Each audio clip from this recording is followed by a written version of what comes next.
Good morning. Good morning, everybody. I did try to curl my hair, but didn't quite work. I did a deep mask on it. So I know that people have been like it's a 10. I know people have been like obsessed with it's a 10. Hi, Sunny. I know people have been obsessed with the it's a 10 like miracle products or whatever, but I didn't realize how good they were. Like my hair is so soft right now, it like wouldn't curl. Like wouldn't curl at all. Oh my gosh, so many fun people. Hi Paula. Hi Jessica. Hi Sunny. Hi Tiana. Good morning everyone. So happy y'all are here. We are talking about something juicy today. We are talking about sales psychology. How fun does that sound? I mean, I think it sounds also a little bit scary, right? It's like, oh my God, are we being like manipulated and like inundated? And the answer, I mean, of course, yes. So a little bit of a backstory as I wait for a few more people to jump on. When I went to school, I went to college before I became a hairstylist, and I changed my major, you guys, like 9 times, okay? I changed it the max amount I could change it before I would lose like my scholarships or whatever.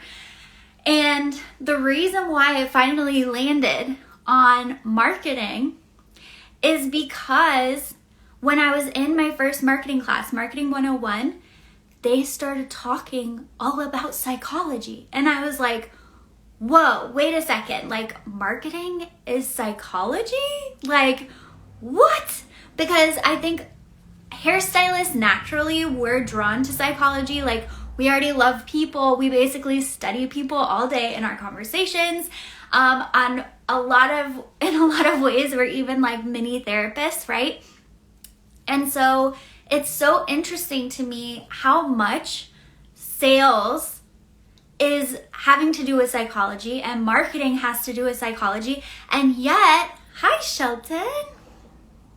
And yet we talk about it like not at all. And I think that the reason why people shy away from this conversation is because it sounds like manipulation, right? So we're like, oh, I don't want to be associated with that. I'm not manipulating anybody. I'm just being like a good girl who is being kind, and it's all going to work out for me. So I hope today by talking kind of about sales psychology, you're going to see, first of all, how to be a better consumer, which by the way, if you guys like reading, I highly recommend this book called The Psychology of Persuasion. Okay, I would write that down, The Psychology of Persuasion, because it is going to make you a really good consumer in terms of noticing when tactics are being used on you, and you might be like giving in to a tactic for something that you don't even really want.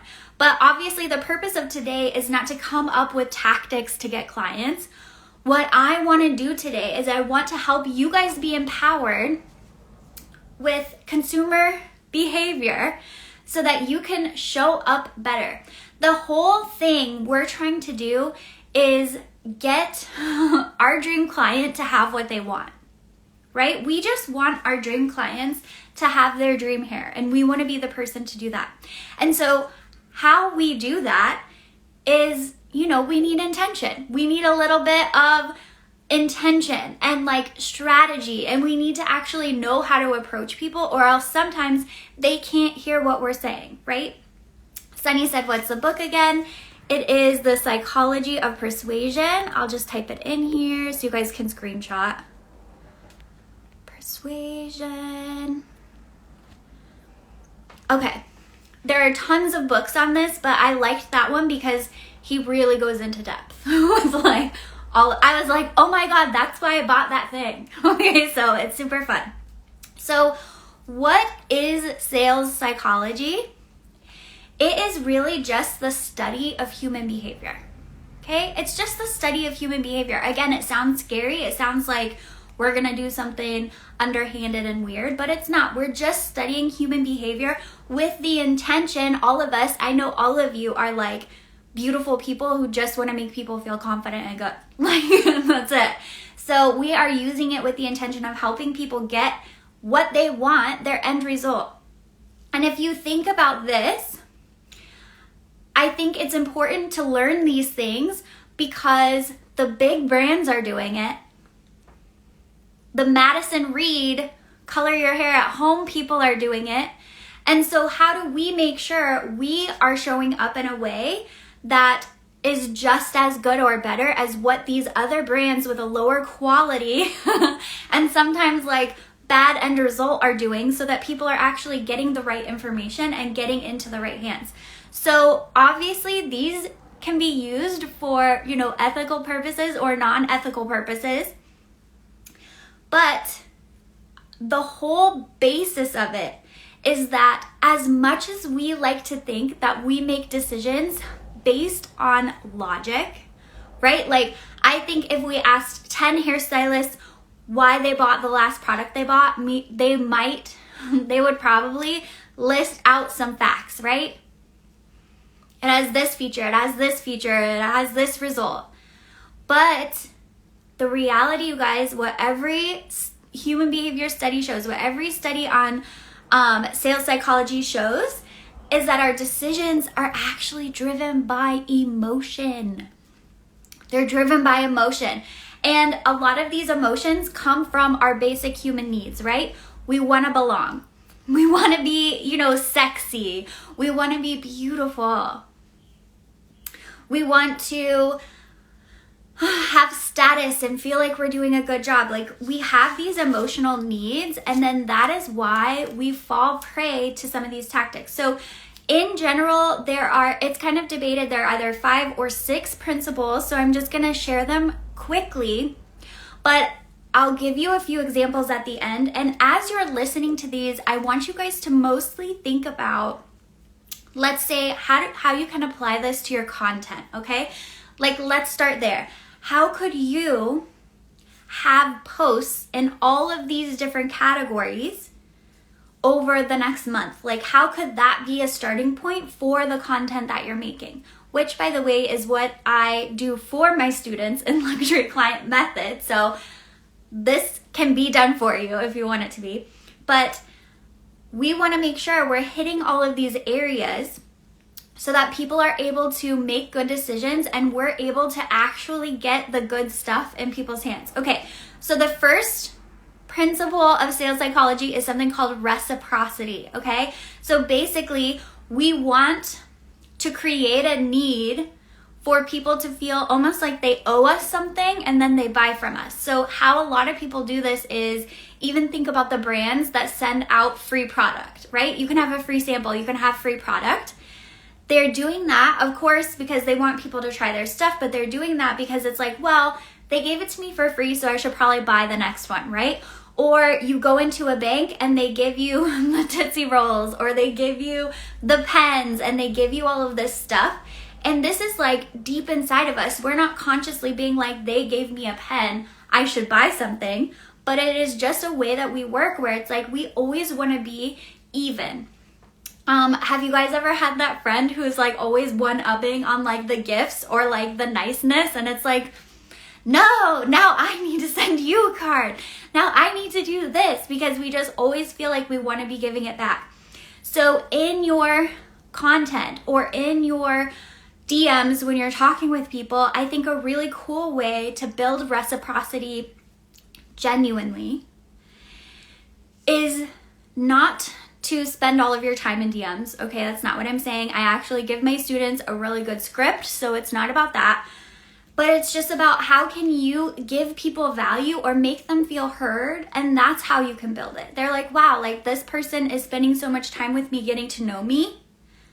I can come back and talk to them, right? So that is going to help.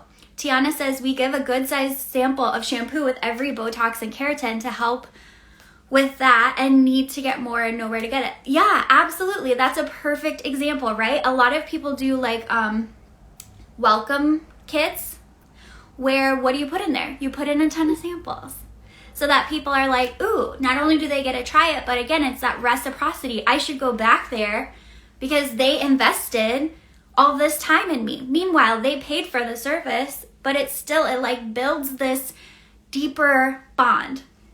So you can do that in the DMs by really getting to know people, showing them your time and attention. They want to reciprocate and work with you. You can do that by doing samples. Love that idea. Okay, so that's the first one, is creating reciprocity. We're giving and we're kind of building that thing where people are going to naturally want to give back.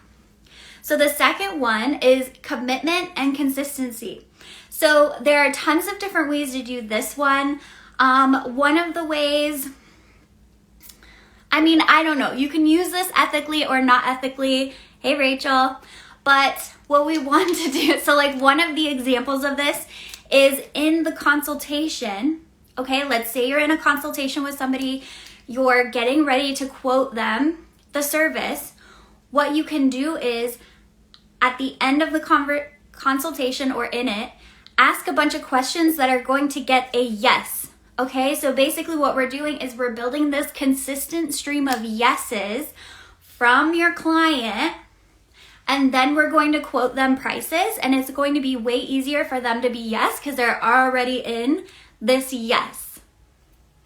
Oh, yay, Jessica, you know Rachel? Rachel and I went to hair school. That's so fun. Okay, anyway, so commitment and consistency, one way to do it is going to be getting people to say yes, yes, yes, yes, yes, before you approach them to work with you or give them a price quote, because then they're going to be more likely to go with that and kind of like pick the higher option and all of that kind of stuff. If you think about commitment and consistency though, it's also just building trust, right? So if you're being consistent, let's say with posting, with doing your stories, with showing up in live streams, you're building that trust with your clients. They know you're the real deal. Like you follow through, you do what you say you're gonna do, all of that. So it's super cool. Okay, number 3. So we have reciprocity, commitment and consistency, and then number 3 is social proof. So you guys, I do see you guys doing this. This is where we're going to be sharing testimonials. We're going to be sharing maybe the client selfies, right? That we see out in the wild and we're like, oh my God, my client loves her hair.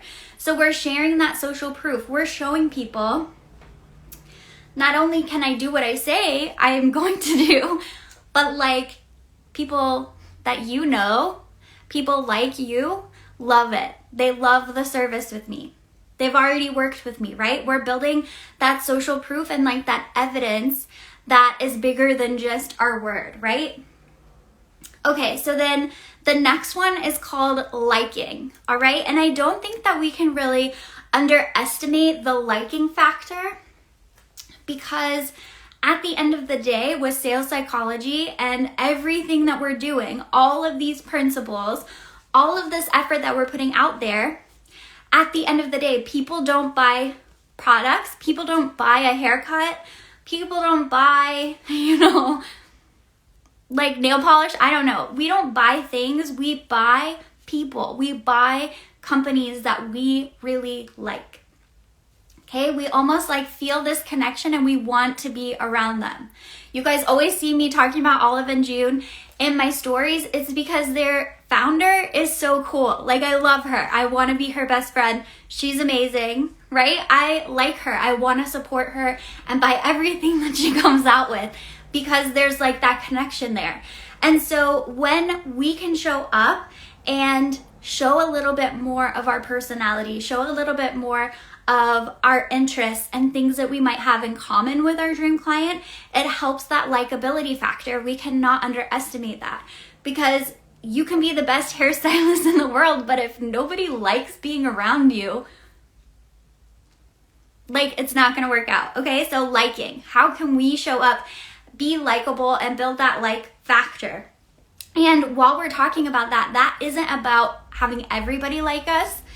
We are naturally going to repel people the more authentically we show up, and that's good, right? That is a good thing. So don't get hung up on, that doesn't mean like everybody needs to like you. It just means the right people.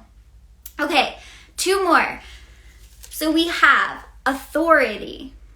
Okay, so we're on number 5. This is authority. Now, I feel like, personally, authority almost gets overemphasized in content.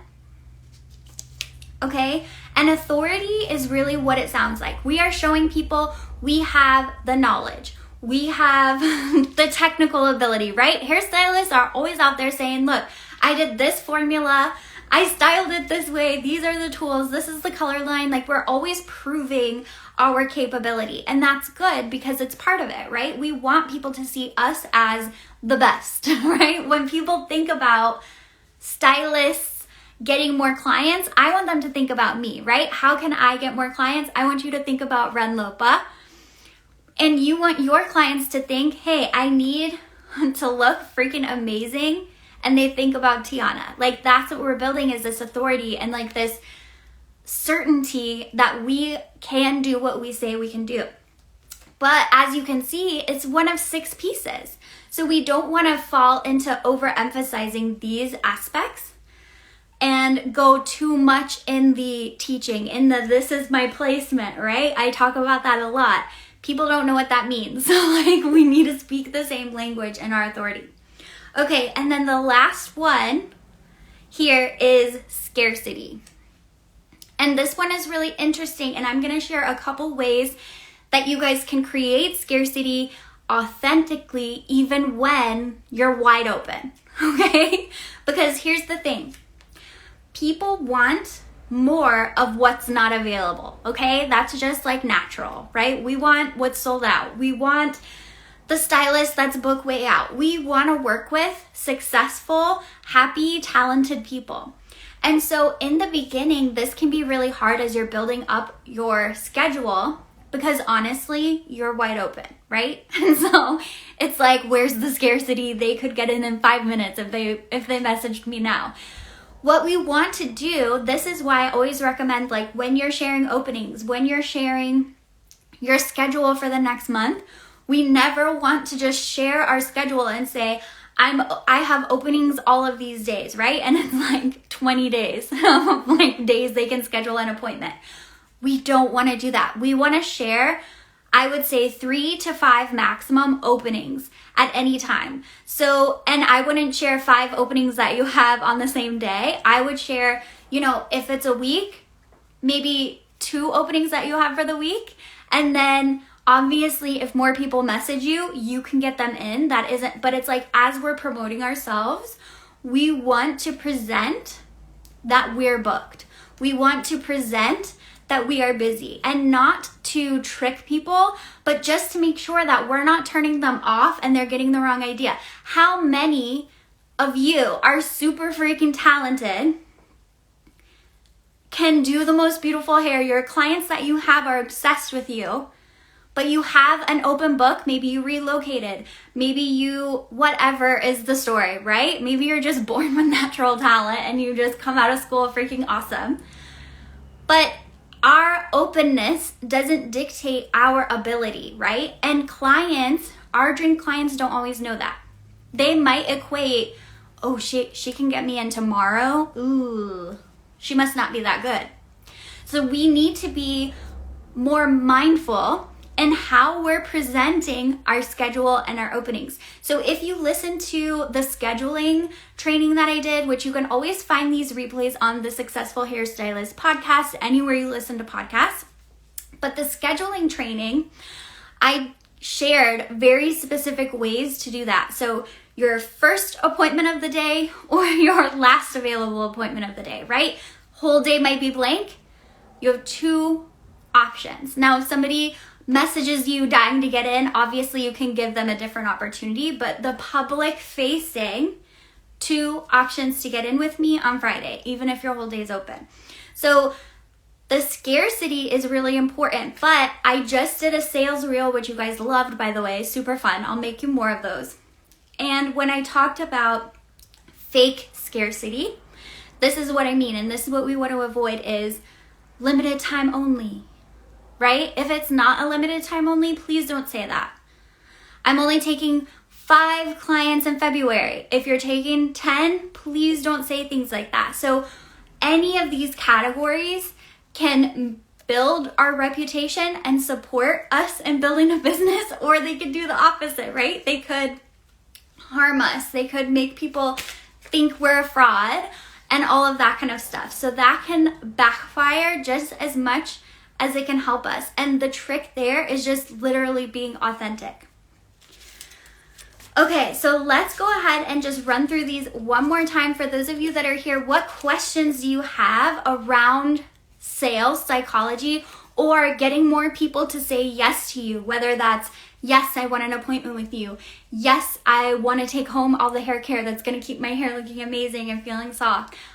Yes, I want that extra deep conditioning treatment. Like, what questions do you guys have around that? Okay, so as I'm recapping, I'll see if you guys have anything. So there are 6 sales psychology principles, okay? And again, sales psychology is just studying human behavior. And you can bet your ass that the big corporations are doing this and spending a lot of money on it. So you might feel like, I don't want to do that. But the thing is, if you're an advocate for the everyday woman having the right stuff, you need to do it so that you're not getting lost in the dust when you're actually the best option. You know, a lot of why I started this whole education business is because I was tired of seeing the most genuine and most talented stylists in salons not booked. And the people who could do one haircut and like not even a good one were booked out. I'm sick of that. I want the genuine, amazing, heart-centered person to be just as booked as everyone else. And the difference is this kind of stuff. The difference is marketing, right? The difference is having more intention with how we're showing up. I want you guys, the truly great stylists with the heart and the intention and all of that, to win. And so that's why this is important. And I know that when you're that person, when you're that genuine person, you don't care about this stuff as much, right? You're like, oh, can't I just be myself and like everyone will come, like I'm a good person. But we can do these authentically. We totally can. Okay, so the 6 principles, I know, tangent. So the 6 principles are reciprocity. We want to give and give authentically. And then by giving, whether that's samples, whether that is fun packets, whether that's a downloadable guide on the trends of 2023 or how to grow your hair 6 inches this year. We want to give so much that people are like, I mean, I have to work with her. She's invested all of this into me. Like, she's the real deal, right? So reciprocity. Number 2, commitment and consistency. When we are showing that we're consistent, when we show that we follow through on our commitments, we show people we are the real deal. That's what it's about. You can also use this at the end of your consultation or at the end of your DM conversation if people are in your DMs about to book with you, asking questions where the only answer is essentially yes, right? They're gonna say yes, yes, yes. And then it's like, okay, cool. Do you want to book an appointment? And naturally it's gonna be yes. Then we have number 3, social proof. We want to be sharing testimonials. We want to have highlights of the results people have working with us, how happy they are with us. This not only shows people that we're really good and we can do what we actually say that we can do, but it shows them that like their friends are already believing you, right? A woman like them is already getting results with you, and that feels really good. Okay, number 4 is liking. We want to build the likability factor. And this isn't about putting on a persona. This isn't about schmoozing, being fake, although I'm sure some people use it in that way. But this is about being sure we're finding ways to show our personality. We're finding ways to be our authentic self in our content, in our stories, in our DMs, in our consultations, so that people can feel that bond and work with us. Because what did I say before? People don't buy a haircut. They buy you. They buy your experience that you're creating. They buy your vibe. And so making sure that we're showing that likability factor everywhere that we exist, online or in person, is important. Okay, number 5, authority. We want to show we have the knowledge, we have the skill set. That is going to be through, sharing what is important to our dream client. So I talked about this in the last episode, which was all about how to get better clients by basically speaking better. And one of those ways is really, really showing up and solving, not our hairstylist brain complicated level problems, but your dream clients' problems, which are probably like, how my hair didn't hold the curl this morning, right? Like that's what she's stressed about. She's at work now with flat hair. So you need to solve that problem for her. That's how you stand out as an authority without being intimidating, right? There's a difference. Okay, and then number 6 is scarcity. People want to work with people who are booked, busy, happy, and successful. How can we illustrate that better and more frequently in our content, even when we might have a lot of availability, right? And I shared those tips earlier in this training. So those are the basic principles of sales psychology. If you guys really like talking about this stuff, definitely let me know in the comments or come and comment on the replay of this live, because I will totally create a lot more stuff for you guys. I personally love psychology. I think it is fascinating. And again, the bad people are using it. So the more empowered we can be as like the good-hearted, we just want to freaking make women feel beautiful people can be empowered with it, the better it's going to be for us, right? So anyway, thank you all for coming today. This was so much fun. And like I said, come comment on the replay, send me some DMs with your thoughts. And I love you guys. If you do need more help getting clients with little things like this or how to be authentic, DM me the word clients. It's at Ren Lopa Official. And I just might have something for you. I might have a way to help you. But I hope y'all have a beautiful day. Thank you so much for coming. Bye.